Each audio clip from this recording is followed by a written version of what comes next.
onde a narrativa bíblica ganha vida através da emoção, do detalhe e da profundidade, surge a história de Ruth. Prepare-se, pois o que você está prestes a ouvir não é apenas uma releitura, mas uma imersão completa em uma das mais poderosas sagas de fidelidade e redenção já contadas. Em meio ao clamor de uma terra sedenta, onde a promessa de vida se transformou em pó, uma mulher toma uma decisão que ecoará por gerações. Ela não fugia de uma guerra, mas de uma fome. E ao deixar a casa do pão, Belém, Elimeleque e sua família não imaginavam que a jornada em busca de sustento os levaria a um abismo de dor, e que desse abismo emergiria um dos mais belos testemunhos de lealdade já registrados. Essa é a história de Ruth, a mulher que, por uma escolha, mudou não apenas o seu próprio destino, mas a linhagem do rei Davi e, por fim, a história de toda a humanidade. Fique conosco até o fim para entender o fio de esperança que Deus teceu a partir da dor. A terra de Judá estava seca, o ar era espesso com a promessa não cumprida de chuva. Sob o sol causticante, o solo, outrora macio e fértil, se estendia em uma paisagem de rachaduras profundas, como as cicatrizes de uma promessa quebrada. O silêncio nos campos não era de paz, mas de ausência, a ausência do vento farfalhando no trigo, do som dos ceifeiros e, acima de tudo, do som da fartura. Em Belém, a casa do pão, já não havia trigo. A ironia do nome da cidade era um tormento diário. As famílias reuniam suas poucas provisões e nas praças os murmúrios de desespero eram mais altos do que as orações. O povo jejuava, mas não por santidade, e sim por necessidade. O socorro parecia distante, e a fome era um predador silencioso que assombrava cada lar. Nesse cenário de escassez, muitos buscavam alternativas longe dali. Foi nesse contexto que um homem de Belém de Judá, chamado Elimeleque, tomou uma decisão que mudaria para sempre o rumo de sua casa. Com sua esposa Noemi e seus 2 filhos, Malom e Quiliom, ele decidiu partir. A direção era clara: as planícies de Moabe, uma terra estrangeira com um povo diferente, com seus próprios deuses. Era uma fuga compreensível da fome, mas no fundo era também um distanciamento da terra da herança do Senhor, uma ruptura com as raízes que haviam sido plantadas por ele. Noemi, com o coração partido pela incerteza, seguia seu marido, os olhos fixos na paisagem que se afastava, enquanto uma pergunta dolorosa ecoava em sua mente. O que se perde quando se busca refúgio longe do lugar da promessa?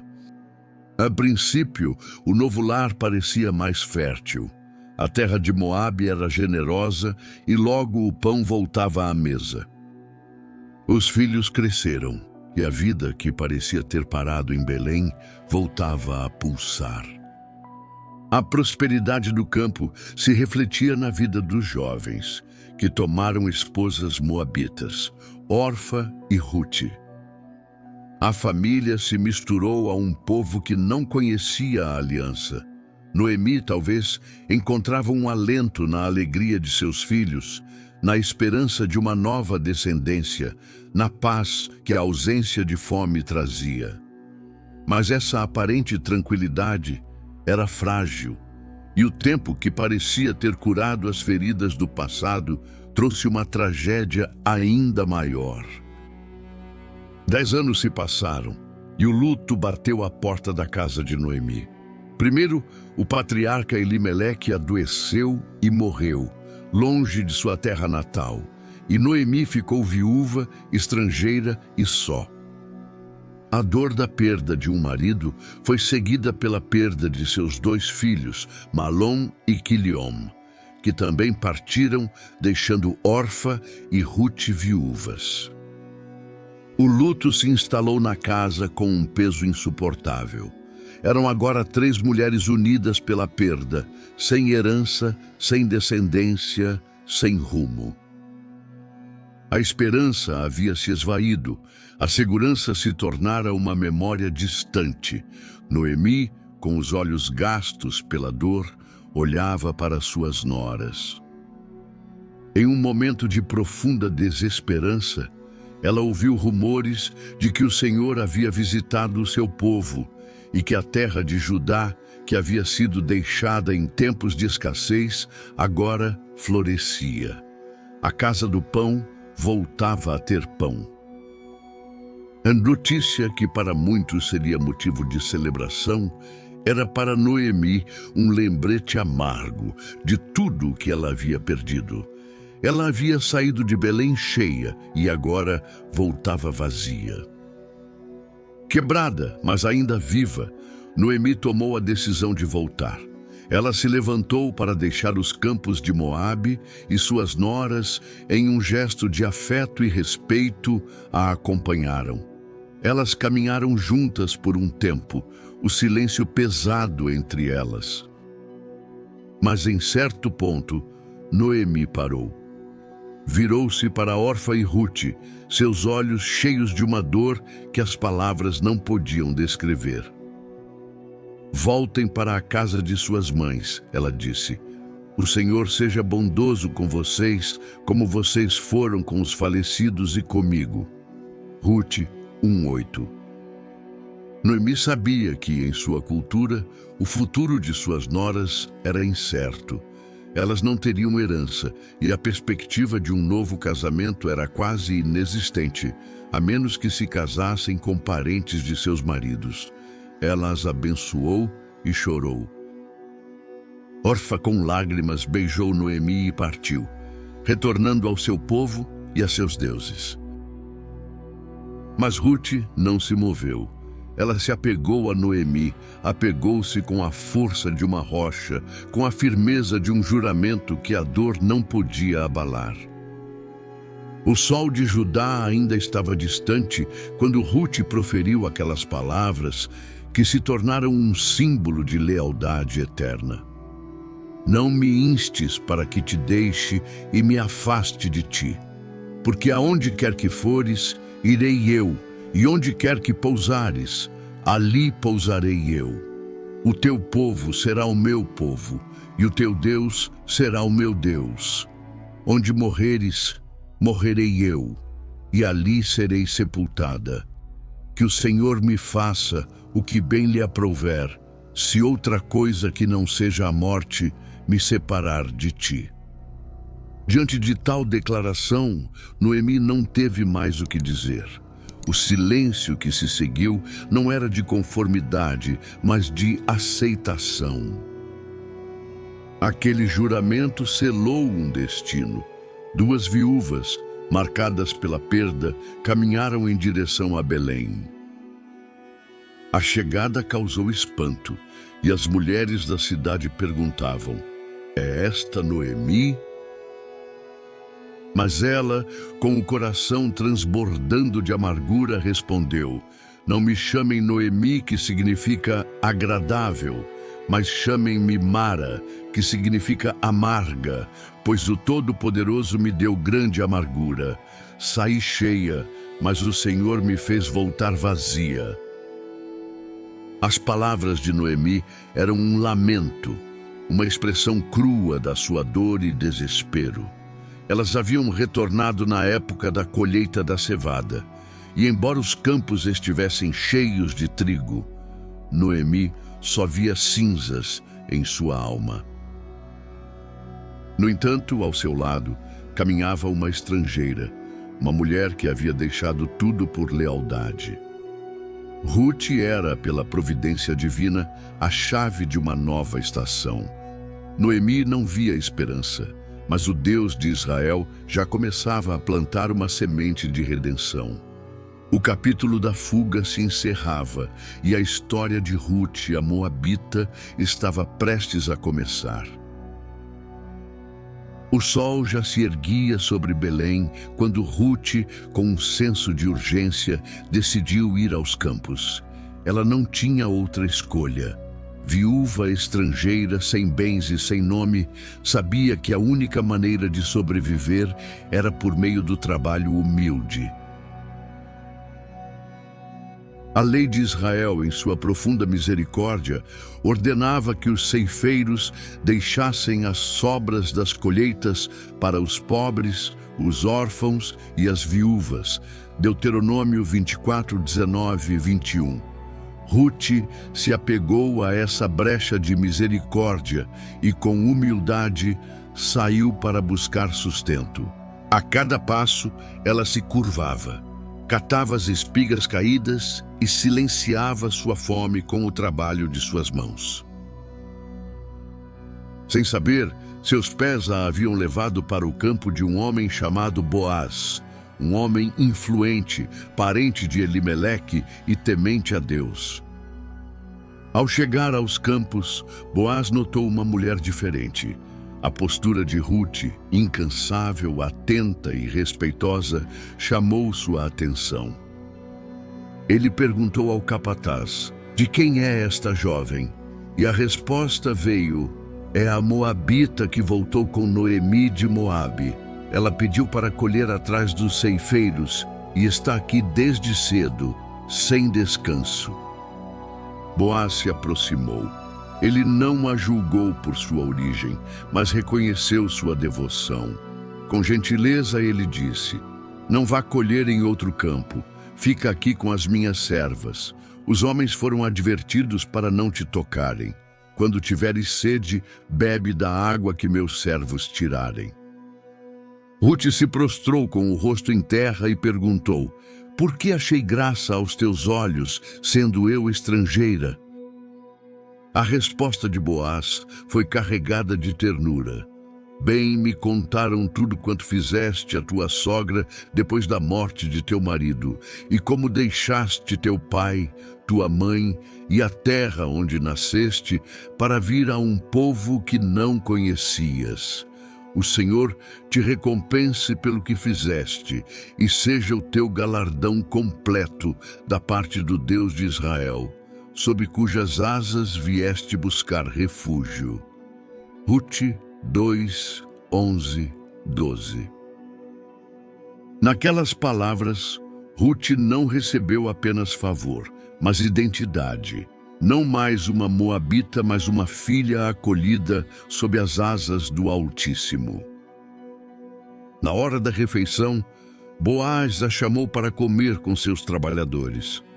Rute se fartou e ainda guardou o que restou para Noemi. No fim do dia, ela voltou para casa carregando cerca de 20 quilos de cevada, uma colheita incomum para uma mulher sozinha. Noemi, ao vê-la, se espantou. "Onde colheste hoje? Bendito seja aquele que te acolheu."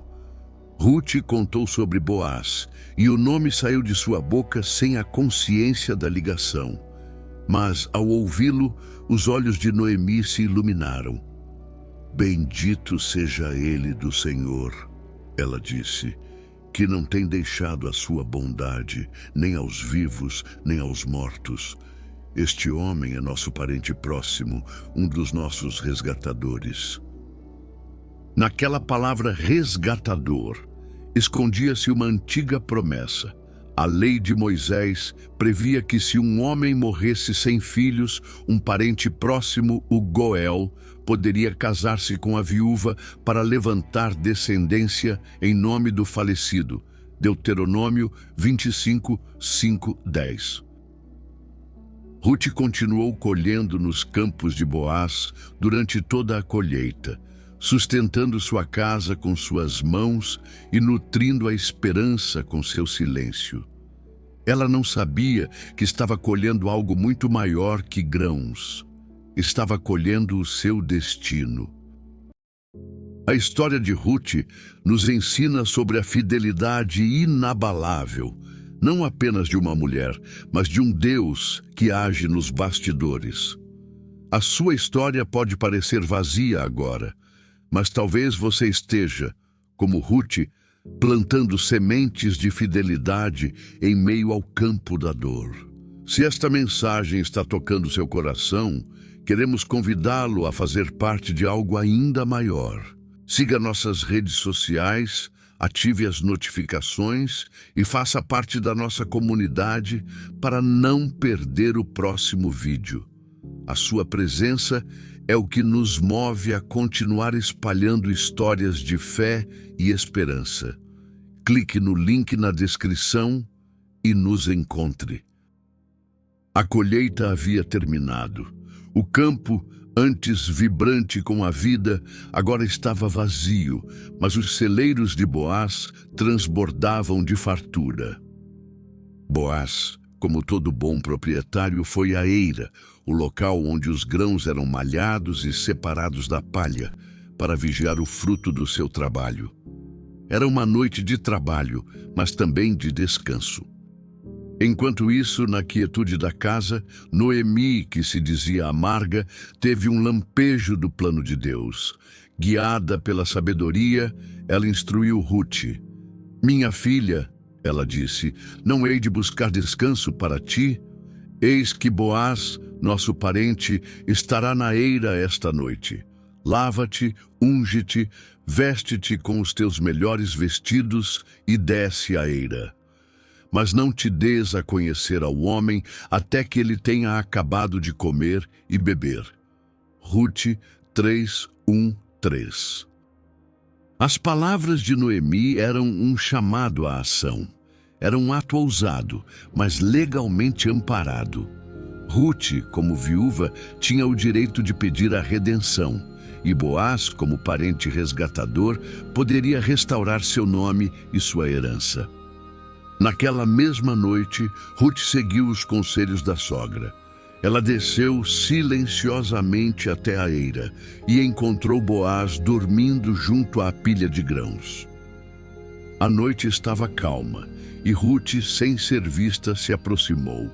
Descobriu os pés de Boaz e deitou-se ali. Era um gesto de humildade e de submissão, mas também um pedido, uma declaração silenciosa de sua necessidade de um resgatador.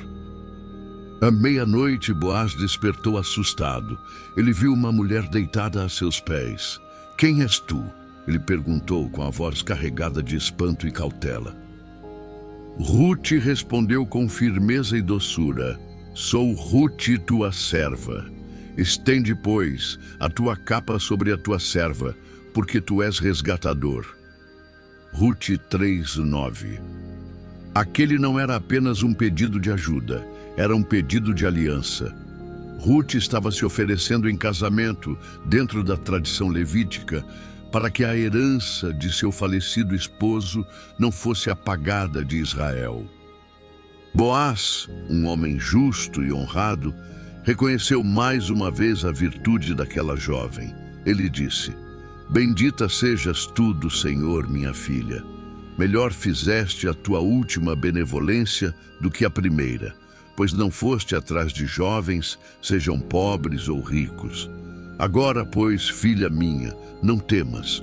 Tudo quanto disseste, eu te farei, pois toda a cidade do meu povo sabe que és mulher virtuosa." Ruth 3:10-11. Mas Boaz revelou um detalhe crucial. Havia outro parente mais próximo que ele, e esse homem tinha prioridade no direito de resgatar Ruth. Boaz, porém, não fugiria da responsabilidade. "Fica aqui esta noite e pela manhã", ele disse. "Se ele quiser te resgatar, bem, que te resgate.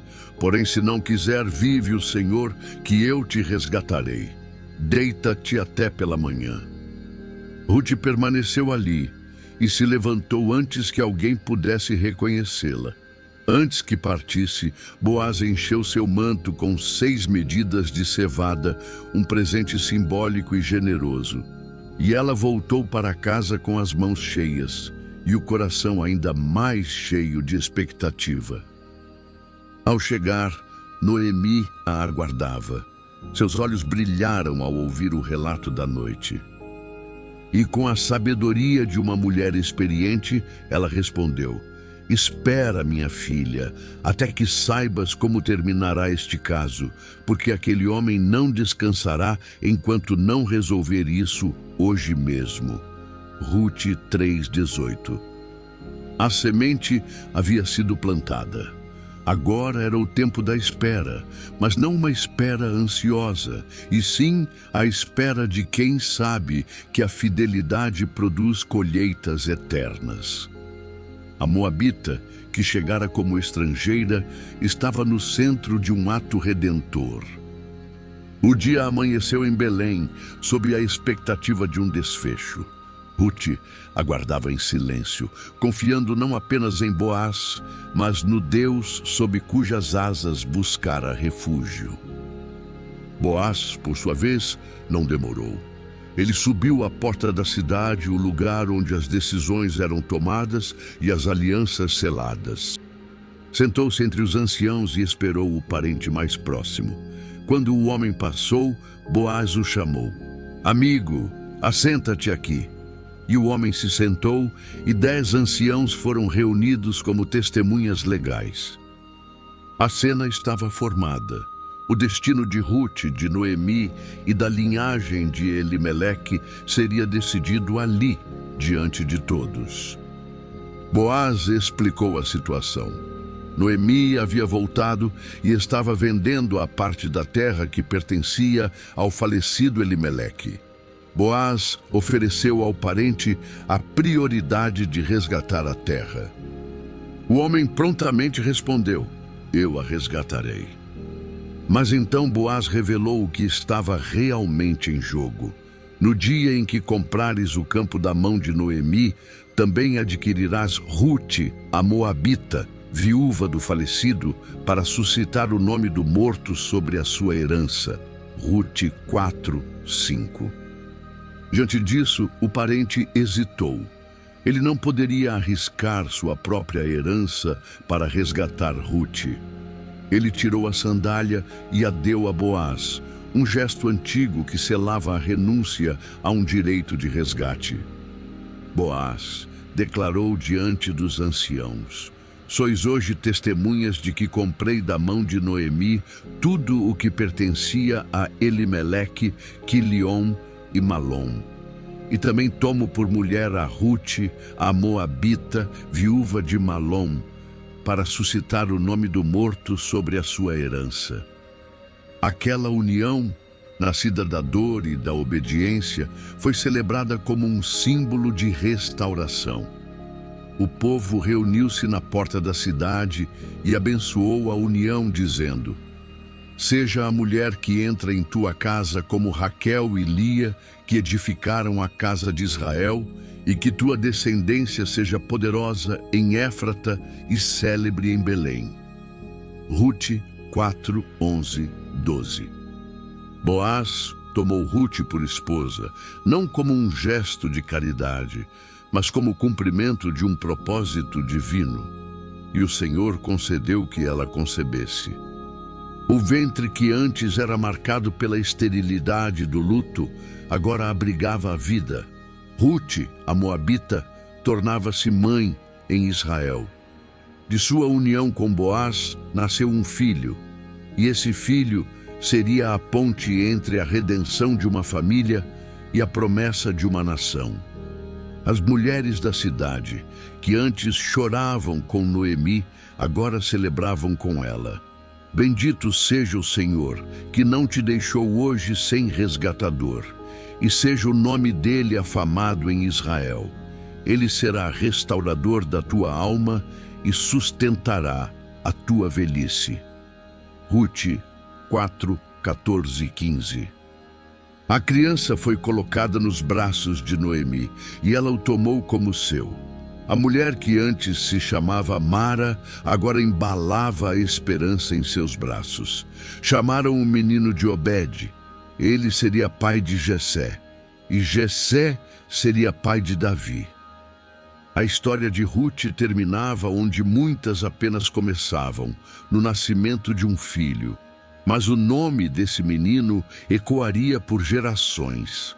A moabita, a viúva, a estrangeira, Agora era parte da linhagem real. De sua fidelidade brotara a linhagem do rei. A redenção foi selada não apenas com um casamento, mas com um nome, um legado e um novo começo. Obed cresceu em meio às ruas de Belém, cercado pelo cuidado de Noemi, o amor de Ruth e a honra de Boaz. Ele carregava nos ossos o peso de um milagre silencioso, o testemunho de uma história que começou muito antes de sua concepção. Nos campos de Moabe, entre as lágrimas de uma viúva e os passos decididos de uma estrangeira, foi plantada a semente de sua existência. Aquela linhagem foi forjada não em grandes batalhas, mas em gestos simples de lealdade, uma escolha de não abandonar, uma colheita humilde, uma noite na eira, um resgate selado na porta da cidade. Aos olhos humanos, era uma história de cotidiano, mas aos olhos do Eterno, era cumprimento. Era parte de um fio sagrado que entrelaçava destinos para apontar para algo muito maior que terras e descendência. Obed cresceu e gerou Jessé. E Jessé cresceu e gerou Davi, o pastor de ovelhas, que se tornaria rei. E da linhagem de Davi, séculos depois, nasceria o ungido, o filho prometido, aquele cuja vinda foi sussurrada pelos profetas e aguardada por gerações. Ruth, a moabita, foi enxertada não apenas em Israel, mas na própria raiz da esperança messiânica. Ela não podia imaginar que sua história, marcada por perda e fé, se tornaria o fundamento para a salvação de todas as nações. O livro de Ruth termina em uma genealogia, uma lista de nomes que para muitos pode parecer um mero registro, mas cada nome ali é uma pedra viva em um edifício eterno. De Perez a Davi, a linhagem segue como uma trilha de redenção. De Judá a Belém, de sofrimento a reinado, de luto a louvor. E é nesse final que se revela o maior segredo. A verdadeira redenção não está apenas em recuperar a terra, mas em restaurar o nome. A história de Ruth é uma janela para o coração do Altíssimo, um Deus que acolhe o estrangeiro, que honra a fidelidade silenciosa, que transforma viúvas em mães de reis e que do improvável escreve a promessa. Nenhuma lágrima de Ruth foi desperdiçada. Nenhum passo dado com fé ficou sem resposta. Nenhuma colheita feita com humildade passou despercebida aos céus. Porque quando o homem vê o comum, Deus vê o eterno. Ruth não foi apenas a bisavó de Davi, foi a sombra silenciosa que apontava para o Messias. E sua história continua viva em cada gesto de lealdade, em cada escolha por fé, em cada coração que, como o dela diz, teu povo será o meu povo, teu Deus será o meu Deus. Assim, a estrangeira se tornou família, a viúva se tornou raiz e a mãe de Obed se tornou o símbolo eterno da graça que alcança, transforma e planta sementes que frutificam em salvação. Se você chegou até aqui, digite amém nos comentários e não se esqueça de se inscrever no canal, ativar o sininho e continuar essa jornada com a gente. Que o legado de Ruth continue inspirando corações a confiarem, mesmo quando tudo parecer perdido. Que o Deus que redimiu Ruth, Boaz e Noemi também se revele em sua vida de forma extraordinária. Fique com Deus.